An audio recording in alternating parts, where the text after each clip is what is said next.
So basically America is stuck with demoralization, and unless, even if you start right now, here, this minute, you start educating new generation of Americans, it will still take you 15 to 20 years to turn the tide of ideological perception of reality back to normalcy and patriotism.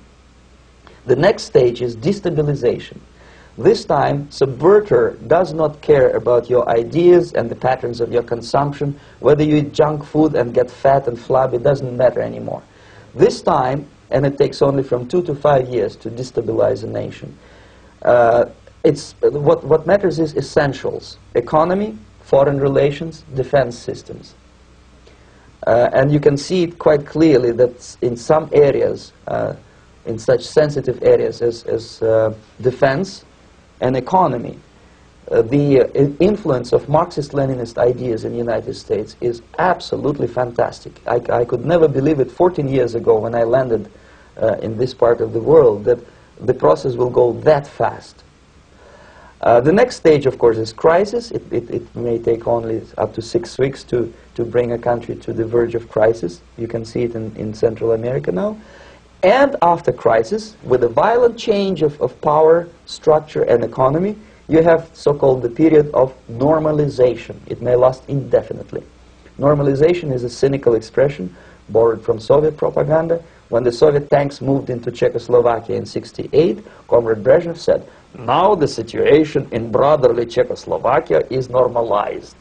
This is what will happen in the United States if you allow all these schmucks to bring the country to crisis, to promise people all kind of goodies and the paradise on earth, to destabilize your economy, to eliminate the principle of free market competition, and to put a big brother government in Washington, D.C., with benevolent dictators like Walter Mondale, who will promise lots of things, never mind whether the promises are fulfillable or not. He will go to Moscow to kiss the bottoms of new generation of Soviet assassins, never mind. He will create false illusions that the situation is under control. Situation is not under control. Situation is disgustingly out of control. Most of the American politicians, media, and educational system trains another generation of people who think they are living at a peacetime. False.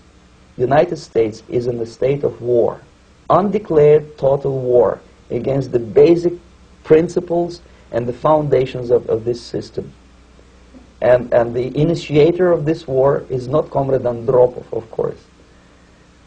It's the system. However ridiculous it may sound, the world communist system or the world communist conspiracy, whether I scare some people or not, I don't give a hoot. If you are not scared by now, nothing can scare you. But you don't have to be paranoid about it. What actually happens now, that unlike myself, you have literally several years to live on unless the United States wake up. The time bomb is ticking. With every second, the disaster is coming closer and closer. Unlike myself, you will have nowhere to defect to, unless you want to live in Antarctica with penguins. This is it. This is the last country of freedom and possibility. Okay, so what do we do? What is your recommendation to the American people? Well, the immediate thing that comes to my mind is, of course, there must be a very strong national effort to educate people in the spirit of real patriotism, number one. Number two, to explain them the real danger of socialist, communist, whatever, welfare state, big brother government. If people will fail to grasp the impending danger of that development, nothing ever can help United States. You may kiss goodbye to your freedom, including freedoms to homosexuals, to prison inmate. All this freedom will vanish, evaporate in 5 seconds, including your precious lives.